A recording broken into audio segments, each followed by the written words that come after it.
Class is in session once again. Oh man, it's an honor and a distinct privilege and pleasure to be in the presence of someone who's truly a leader in so many different ways. Come across this beautiful gentleman so many times in the good fight on the front lines, and someone who, through the years of his tutelage, his leadership, and really just guiding so many when it comes to everyone from Trayvon Martin's family, Mike Brown's family. Now, and the list goes on, but now we're here in Louisville with Breonna Taylor's family. Attorney Ben Crump. Man, brother, if you ain't one of my heroes, really back at you, brother. Thank you for always using your influence when it matters most, Nick. Yeah. I mean that, man, because that means a lot coming from you. You don't ask for a fanfare with Stephon Clark. Yeah. Killed in his mother's backyard in Sacramento. You were there. Yeah, pulled up. Yeah. With Colin Kaepernick on the Know Your Right camp. Yeah. You're always there. So I'm happy to be in the class to thank you, man. Oh, man. Like I said, you're truly a leader and someone that I've admired for so long. Being a civil rights attorney, why? And I know you're from the South and all that. But so why was this so important to you growing up and even going to school in Florida and all that? What made you step out and say, I'm going to be one of the leaders for this generation's civil rights movement? It's deep as we're here in Louisville, Kentucky, the birthplace of Muhammad Ali. Yeah. When you find that conscience, you find that inner strength to say, we have to speak for those who don't have a voice. And Lanita Baker and I, we're here for Breonna Taylor. We're fighting in Minneapolis for George Floyd. Yes. Fighting for Ahmaud Arbery in Brunswick, Georgia. And if we don't use our voices, then they might never be heard, Nick. I mean, when I say we, you too, man. I mean, you're a big-time celebrity, and for you to say it matters because I got children of color, that's how I got into this as a little boy in the 4th grade, growing up in North Carolina.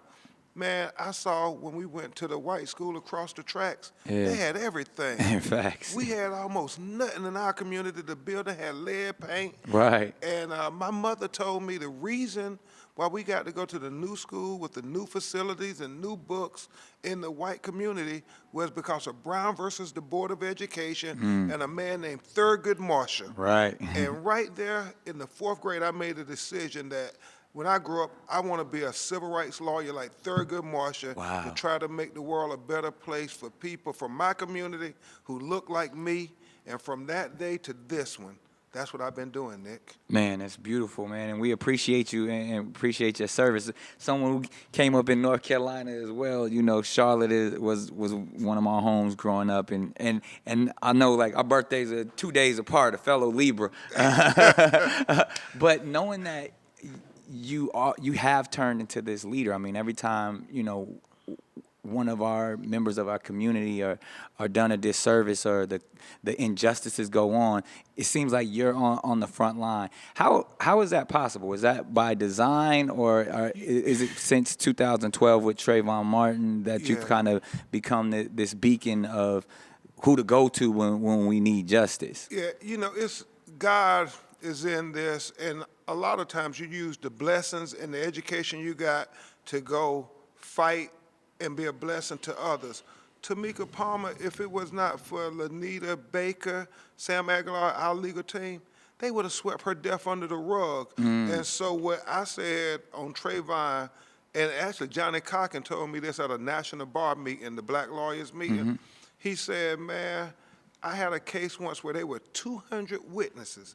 This is Johnny Cochran. And he said 200 people saw it, and they still didn't put the police in jail. Wow. And he said, so anytime you get a chance to let people know about an injustice, you better do it because the court system take it to the back courtroom in the corner, sweep it under the rug, and nobody will even care. Right. And so what I started doing, Nick, is saying, no, we're going to make sure everybody know Trayvon name. Everybody going to know Mike Brown name. Everybody going to know Stephon Clark name. Everybody going to know Terrence Crutcher name. Everybody going to know Botham Jones name. Everybody going to know Eric Garner name. Everybody going to know Breonna Taylor name. And it was really important on this one here because black women, man, they don't often get the same attention and recognition that brothers get. And so when Lanita told me about there was this young woman who was killed in her own apartment, Nick, and I know you're a father of daughters too, so Yeah. I have a little girl, and she said it was a botched, no-knock warrant,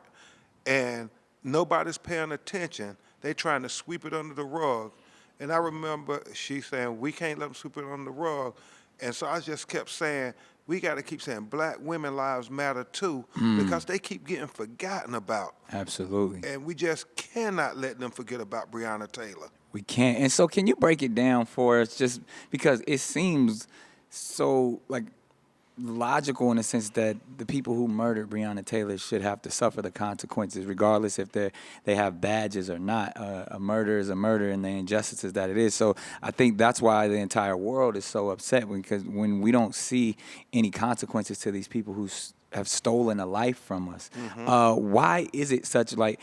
Why isn't the Attorney General just saying, yeah, let's arrest these men, let's put them on trial, let's do all of those things? It's three reasons, Nick. Number one, based on the history in America, you know, the police were the slave patrol. Come on, let's talk about it. They were the people who were supposed to keep the status quo, keep those Negroes over there. Teach. You know, and that really was the mentality. And some would argue that's still the mentality. Absolutely. That police protect and serve others, but they police. They and patrol us. Yeah, patrol us to keep us in our place. Right. And so the courts are a big part of this too. And we're officers of the court, us lawyers, turns a blind eye when they see these abuses of and violations of the constitutional rights. Right. And so that's the first thing, this intellectual justification of discrimination. And we have to understand that. They have this prison industrial complex, and they're trying to supply it with black and brown bodies. Legalize slavery. Exactly. Modern day slavery. And so if it's some unforeseen occurrences that happen, like you might get killed while the police are doing their job, they say that's part of it. But this prison industrial complex It's a real thing. is a real thing because it supports all these multi-billion-dollar corporations. Wow. And so you look at that as a understanding the court perspective on this, and then you look, number two, at the power of the police unions. Right. The fact that in this situation, they allege that Breonna's boyfriend shot a police. So in their mind, the worst thing ever can happen is that a black person or a person of color actually shoot a police, because that is their thing. I don't care what the circumstances are, Nick. They say we cannot have that happening in America. It's okay for us to kill them, but for them to shoot back, they will not allow that. And so they don't want to allow, I believe, justice in this case, because it's going to say her boyfriend did the right thing in trying to protect his woman and their castle for Right. people who they thought were burglars. I mean, these no-knock warrants, they're executed against black people in America almost 50% of the time of all the no-knock warrants they execute. Wow. We make up only 13% of the population. Right. So it's telling you that they're being racially applied disproportionately. Right. But yet they are saying precedents are being set with Breonna. So that's the second reason they don't want to do anything. And then the final reason, it's a terrible standard that we're setting in America. For a black person to get justice with a police officer, they're saying you got to have video. You got to be, and because Breonna doesn't have video, they're literally saying it's our police word against, unfortunately, Breonna, who isn't here to tell her side of it, Right. and Kenny. Right. And they're trying to discount Kenny. And so when we look at George Floyd, they have video. Ahmaud Arbery, they have video. They're saying, well, Breonna Taylor doesn't have video, even though we know they lied on the search warrant. Right. Attorney Bacon and I have shown that, and Aguiar have shown that you had a police officer outside of an apartment building shooting into an apartment. There is never any policy that say you can do that. Right. They don't know if There's children in there or anything. I mean, her other daughter could have been there, and could have killed both of them. Right. And so those are the reasons that we haven't saw justice yet. Right. But the evidence is overwhelming, and I believe that I am completely confident, based on the evidence, Nick Cannon, they gotta charge these police officers. They need to. They have to. And my question is, I mean, it seems like there's a black attorney general, if I'm not mistaken, correct? He's a Republican black attorney general. We got to make sure that whole label goes across. But it seems like now, was he placed on this because he was a black man? And then in that sense, shouldn't even being a black man, it should be a little easier to have the conversation. I know he had the first opportunity to meet Breonna's family yesterday. So I'm just wondering, like, do you see any empathy in that space, or is it all about the job, man? Well, and I have Attorney Lanita Baker, my great Kentucky co-counsel, talk a little bit about. Yeah, she gonna break it all down for us. She gonna break it all down. But what I'll say is this, Nick. There was no activity whatsoever in the first couple of months on Breonna Taylor's case. We literally had to call on people like you, Tamika Mallory, right.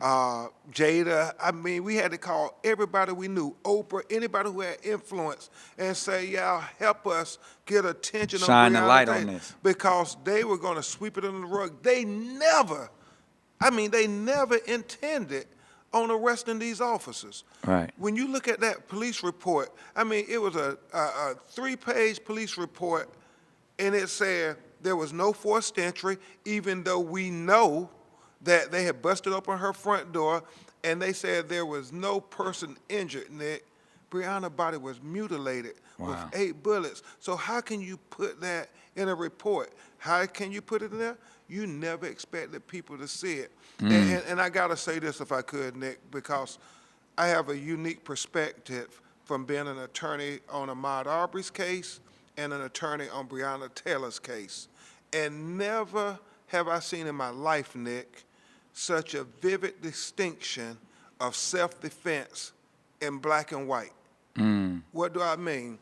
Ahmaud Arbery was this young 26-year-old black man jogging in the middle of the day in Brunswick, Georgia, and he was lynched for jogging while black. I mean, and you have video of it.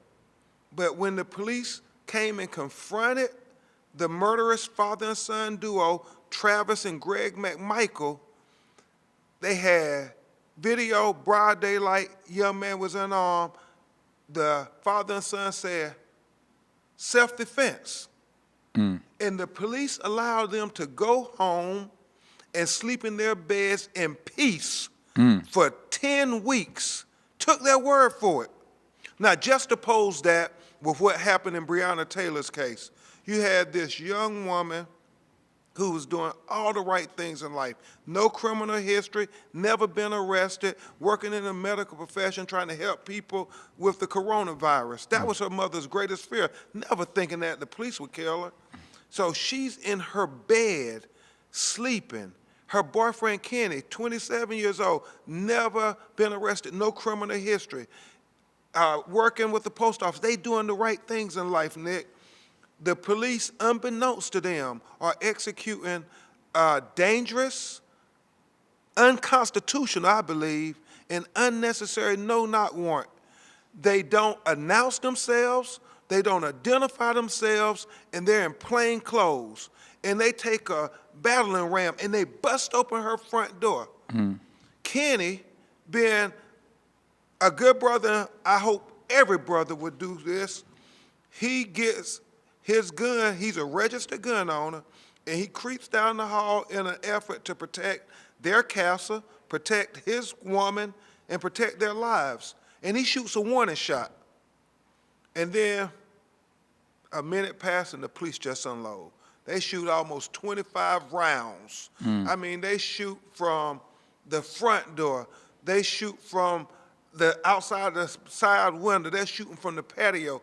Bullets everywhere. Lanita tells me they shot so recklessly, Nick, that they even shot a bullet in the next door neighbor's apartment where their 5-year-old son was sleeping at. Wow. And tragically, Breonna Taylor's body was executed by bullets while she was in her underwear. Wow. Kenny Walker says when the police confronts him, self-defense. They arrest him, they take him to jail, and they charge him with attempted murder. And if he is convicted, if they charge him, he could be facing up to life in prison.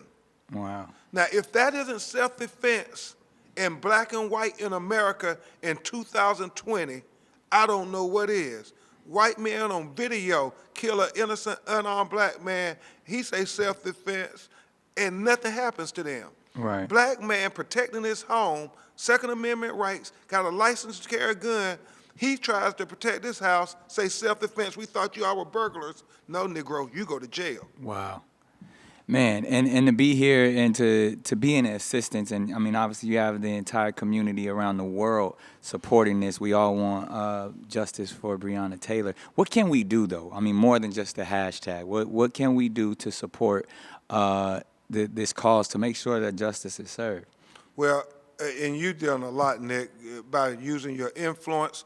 People got to go vote, man. Yeah. I mean, if this election that's coming up and, all these federal judges, we're going to be in court arguing in the civil wrongful death case for her life, saying that her Right. life has value.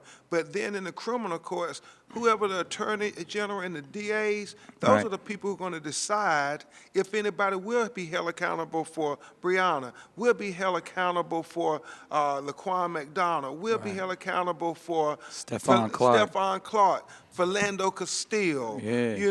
all Tamir these, Rice, all the names. all We these could names, keep naming Sandra them. Bland. And I think one thing you make a great point about voting, because I've always tried to enlighten so many when it's like it's not just about Biden and Trump, because that's a big popularity contest which the news wants to focus on, the media wants to focus on, but local government and policy is what you're speaking of, and being educated on the people who are going to be your attorney generals, who are going to be your chief of police, and understanding what laws are being passed. Why do you think it is, and is it the media's fault that when it comes to going to vote and time to vote, they only focus on the presidency, but the local matters are the things that really affect your life? Yeah, well, you got to remember now, Nick, they ain't trying to empower us. They want to keep it a secret. They don't want us to vote. They want us to be apathetic. Right. They don't want us to know that in every local election, who is the mayor, who is the district attorney, who's the school superintendent, is decided by sometimes a couple of hundred, maybe a few thousand votes. And that if just the black people went and vote, we can be the critical mass to decide who is the police chief, who is going to be the mayor, who is going to decide the prosecutor, who's going to decide every day, Nick, whether your child is going to be given the benefit of the doubt when they come up there on a trumped-up felony conviction, or whether they're going to become a convicted felon. Because I have a book, Open Season, to Legalize Genocide of Colored People, and it's premised on this notion, as bad as it was how they killed Trayvon, as bad as it was how they killed Mike Brown, as bad as it is how they killed George Floyd, as bad as it is how they killed Breonna Taylor, as bad as it is how they killed 12-year-old Tamir Rice, and everybody else who the police killed. It is far worse how they kill our people in every city, in every state, in every courtroom in America every day. And you don't have to take my word for it, Nick. Go to the back of any courtroom in America and just sit in the back, and you will see little white boys and girls who have very similar fact patterns as little black boys and girls and brown boys and girls. And the white children get a slap on the wrist. And then they're escorted out the courtroom to live out the fulfillment of their destiny and have every opportunity at achieving the American dream, while the little black children are taken to the corner of the courtroom and they are fingerprinted, handcuffed, and convicted of a trumped-up felony conviction that they have to wear like a cross on their backs for the rest of their entire life, never giving them the benefit of the doubt or the benefit of consideration or the benefit of possibility. And when you have a convicted felon, Nick, your life has changed if you're a person of color. Indeed. You in the You're system part of the now. system now. Yeah. It's Yeah. the trap, man. And Lanita, who used to do criminal work, man, everything that you can do legally to try to take care of your family, once you have that convicted felony label, they start taking it away from you. All your rights man. away. Yeah, not only can you vote, you can't serve on jury duty, you can't serve in the military. That's the tip of the iceberg. Right. They don't tell you about if you wanted to be a nurse. Well, you can't get a nursing certificate if you're a convicted felon. You want to teach. They don't let teachers be convicted felons. If you wanted to sell real estate, they won't let you do that. If you wanted to cut hair, be a beautician in many states, they won't let you do it if you're a convicted felon. And I was giving a speech in Atlanta, Nick, and I know your audience ain't gonna believe this, but the brother came up to me and he said, you know, Attorney Crump, you absolutely right.